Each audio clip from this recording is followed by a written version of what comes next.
Salut, dans cette vidéo, je voudrais parler avec toi de la prise de notes papier et la prise de notes sur application.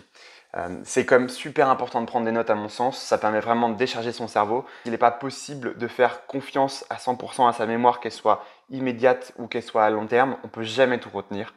Et donc la prise de notes, c'est vraiment un outil que tu ne peux pas le négliger. Cette vidéo, comme je te le disais, on va comparer la prise de notes papier et application, et je commence tout de suite sur la prise de notes papier. Alors, le pour. D'abord, tu as la rétention. Le fait d'écrire en manuscrit, c'est super intéressant. Les études montrent que du coup, on comprend mieux ce qu'on écrit, et le fait de mieux comprendre te permet de mieux retenir aussi.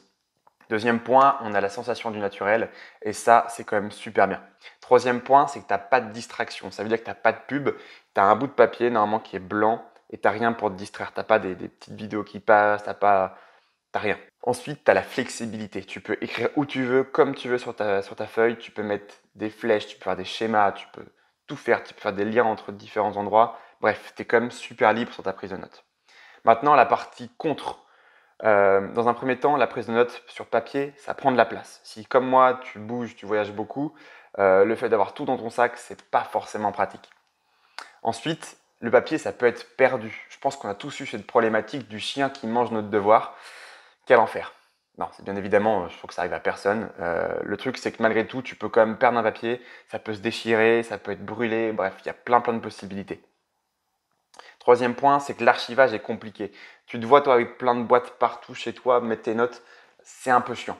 Et c'est forcément pas pratique de pouvoir lier différentes notes les unes entre les autres. Ensuite, ton écriture. Alors moi, personnellement, j'ai une écriture de gosse. J'ai l'impression d'être en CP quand j'écris. Des fois, j'ai même du mal à me relire. Si tu as une bonne écriture, c'est super. Tu peux clairement enlever ce point-là des parties contre. Si comme moi, tu as une écriture toute pourrie, c'est pas pratique. Maintenant, on passe à la prise de notes sur application. Et là, la partie pour.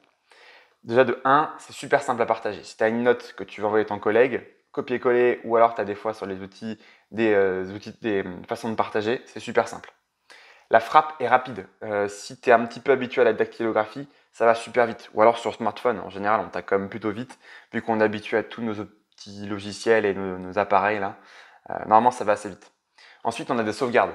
Ça veut dire que si tu utilises un outil comme, je sais pas, Evernote par exemple, Evernote, ils ont des serveurs sur lesquels ils stockent tes prises de notes. Et donc, du coup, c'est beaucoup plus simple pour s'assurer de la pérennité de tes notes. Alors, il faudrait vraiment qu'il y ait un jour un crash mondial pour que tu ne retrouves plus tes notes. C'est peu probable, même si... Voilà, bon bref.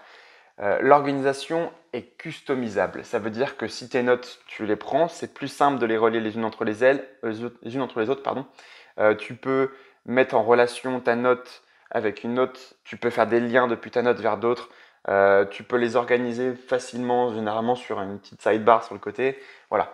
Donc c'est quand même assez simple de faire ça. Ensuite, la prise de notes, la partie contre, donc sur application. 1, on est limité par les capacités. Ça veut dire que sur ta prise de notes, c'est un peu plus compliqué de faire des schémas, de faire des flèches. Ça, c'est une partie un peu plus gênante. Moi, j'aime bien imager. Et pour imager, quand tu images, généralement, tu as une meilleure rétention en plus. Ça peut être un peu plus cher. Généralement, les outils coûtent une centaine d'euros par an, alors que ton papier va coûter beaucoup moins cher que ça. Ensuite, la rétention. Le fait d'écrire, que ce soit avec tes petits doigts sur ton smartphone ou sur ton clavier, en fin de compte, tu es plus passif que tu ne l'es avec l'écriture manuscrite et du coup, on a tendance à moins comprendre et donc à moins retenir.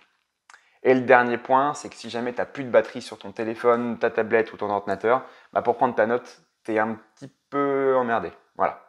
Alors du coup, quel est le bon système? Parce qu'il y a du pour et du contre dans les deux cas.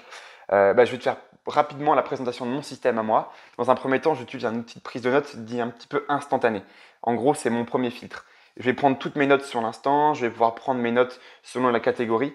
Et une fois que j'ai mis ça là-dedans, je les trie pour les mettre dans mon deuxième outil, qui est un outil qui organise mes notes. Comme ça, dans ce deuxième outil-là, je peux mettre en avant différentes notes, les lier les unes entre les autres et faire en sorte d'avoir des idées qui émergent. Plus il y a plus il y a de liens entre différentes notes, plus des idées émergent et plus je suis capable d'en parler.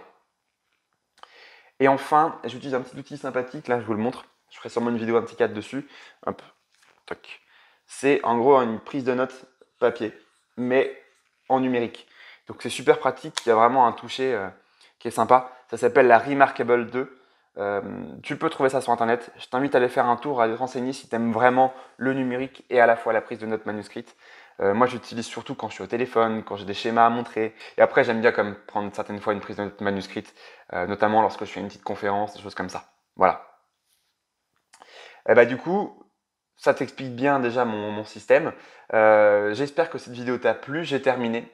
En attendant, si tu veux être un peu plus productif et mieux organisé, je t'ai préparé en dessous mes 9 hacks et techniques pour que tu puisses être plus performant tous les jours et du coup que tu arrives à vraiment mettre en place tes projets sans avoir à ramer. Tu as juste à cliquer dans le lien en dessous, tu rentres ton email et je t'explique tout ça. Allez, à bientôt. Ciao.